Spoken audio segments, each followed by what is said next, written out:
Êtes-vous en train de jouer sur la partition du Mali? Êtes-vous en train de jouer sur la partition de l'Algérie? Êtes-vous en train de jouer sur la partition du Mali?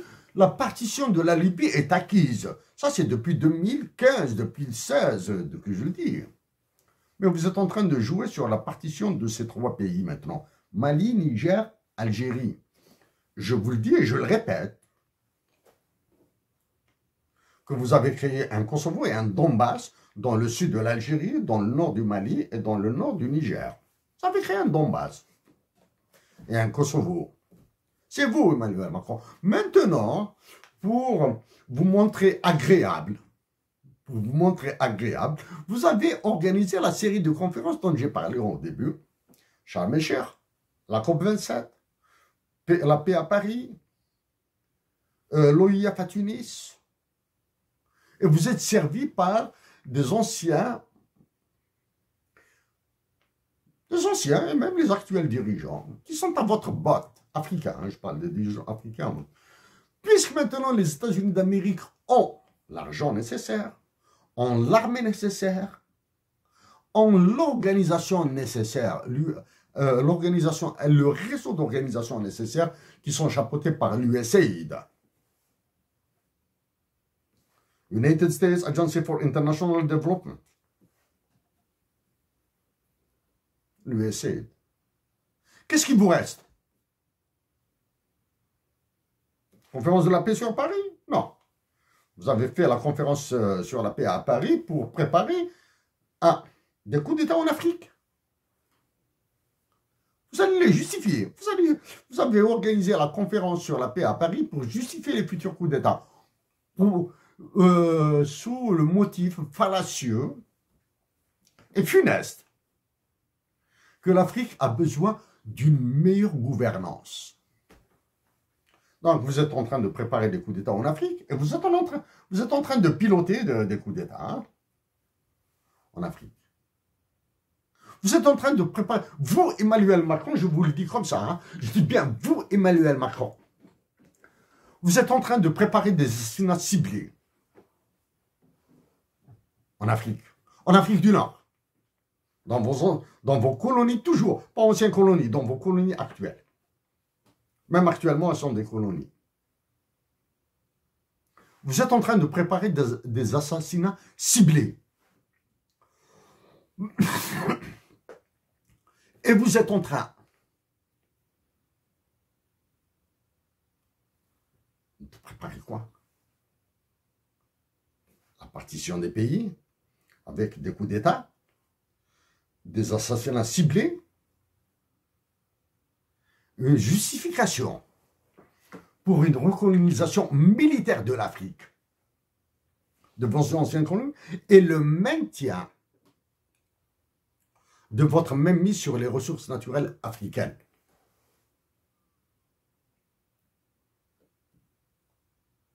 Oui. Et pour cela, vous négociez avec les dictatures qui sont à vos bottes. Je parle particulièrement de la dictature algérienne, dans ce cas. La nation malienne. Si, l'autre élément, je reviens dessus, combien même j'aurais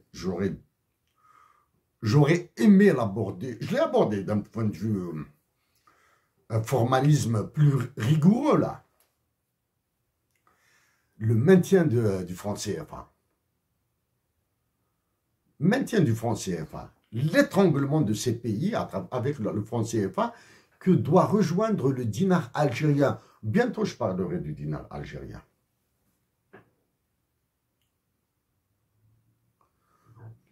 Emmanuel Macron, dans le cas de l'Algérie, si vous pensez manipuler des compatriotes algériens qui sont établis en France pour vos desseins en Algérie, ça, je ferai tout ce que je peux. Et la preuve, c'est que je l'ai commencé pour attirer l'attention de mes compatriotes en Algérie sur la manipulation que vous faites de certains Algériens en France, des pressions que vous exercez, des promesses de chantage, des promesses d'échange ou contre des services pour la France. Pour cela, je dis aussi, j'argumente un argument additionnel si tant et cela est nécessaire. La honte. Les militaires africains d'Afrique du Nord, qui pour se protéger acceptent de vendre leur patrie contre certains agitateurs, certains opposants, qu'on peut appeler comme ça, opposants de l'opposition politique algérienne à l'étranger, non, plus. La preuve, c'est que d'anciens responsables politiques et militaires ont des intérêts en France et résident en France et ils sont au silence. Parmi eux, des anciennes personnalités de l'ONU algérienne qui ont travaillé pour l'ONU, qui ont été chefs de gouvernement, premiers ministres, etc. Ok?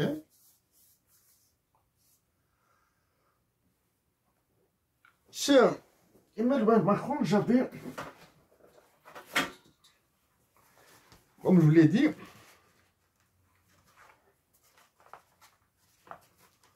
il y a des éléments. La politique est un milieu scatophage. Un milieu scatophage. Des ministres français qui traînent des casseroles en France, chez vous,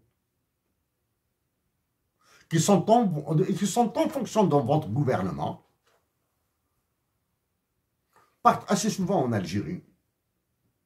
Et en partant assez souvent en Algérie, l'APS algérienne, l'Algérie Presse Service, rend public une communication téléphonique entre vous et les personnes que vous appelez en Algérie. Personnellement, je trouve que par la loi des petits nombres, je trouve que vous appelez trop Alger. Maintenant, la question inverse. Combien de ministres algériens se sont rendus en France pour défendre l'Algérie et que vous avez reçu? Un zéro pointé.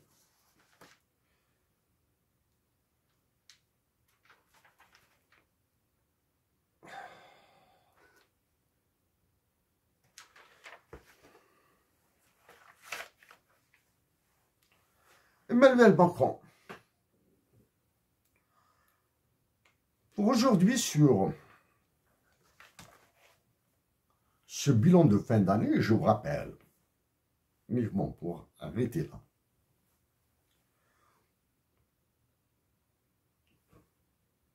tous les échanges que nous avons eus ont assis votre victoire, les échanges bilatéraux, hein, ont assis votre victoire. Je reconnais toutes mes défaites, sauf 3.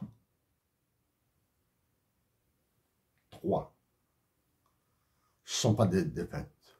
Peut-être ce sont des succès qui vont se réaliser après. L'initiative internationale Brina.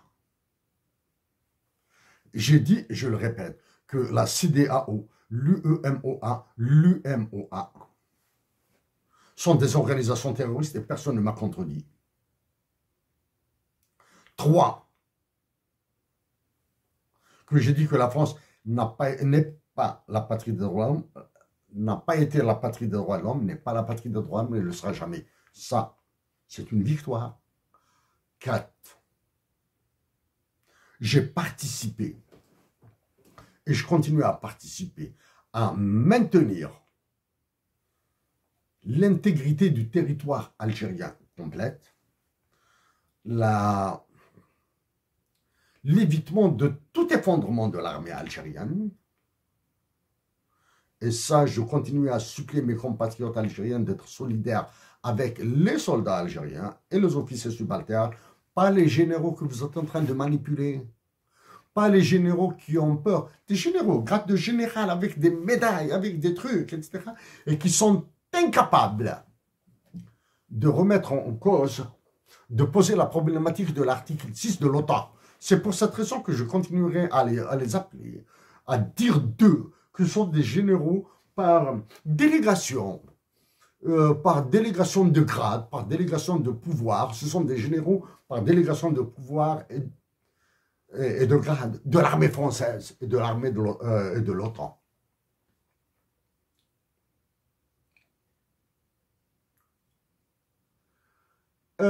Emmanuel Macron, comme vous l'ai dit, demain, c'est le 23 décembre, c'est la commémoration de la mort, du décès de Hussein Ahmed, pas sa mort, je m'excuse pour le mot, du décès de Hussein Ahmed.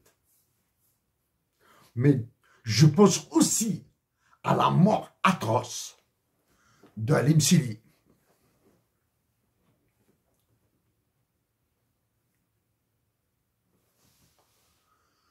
Je pourrais reconsidérer mes mots envers vous et envers le futur président de la France. Si vous prenez position sur l'article 6 de l'OTAN, si vous vous prononcez sur la réouverture du dossier de l'assassinat de Halim Sili à Paris, c'est énorme. 3. La négociation publique sur le devenir de la coopération entre l'Algérie et la France que je souhaite positive. C'est mon vœu le plus cher. Une coopération avec un pays qui a 2 heures de chez nous, qui est à une nuit de navigation, à une journée de navigation maritime de chez nous. Bon. Et pour cela, j'espère que la Tunisie, l'Algérie, le Maroc, le Sahara occidental, la Mauritanie, le Mali, le Niger et le Tchad arriveront à définir une charte de la majorité, sur la majorité de toute la région. En parlant de la majorité de toute l'Afrique du Nord et non pas de l'Algérie,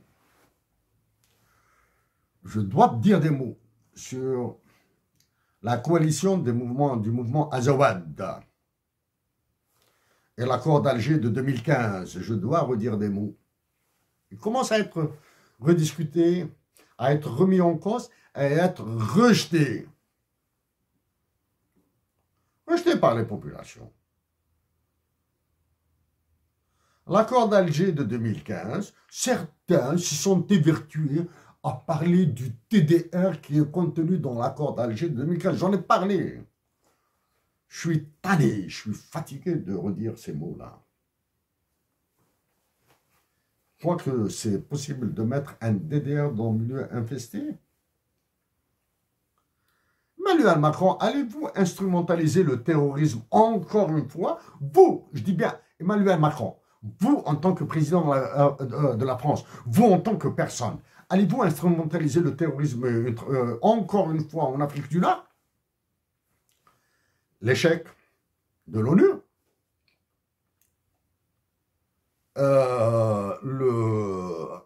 la réduction à 0 de la MINUSMA, les coups d'État que vous êtes en train de diriger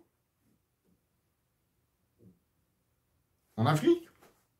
Reste maintenant le terrorisme que vous allez manipuler à fond la caisse.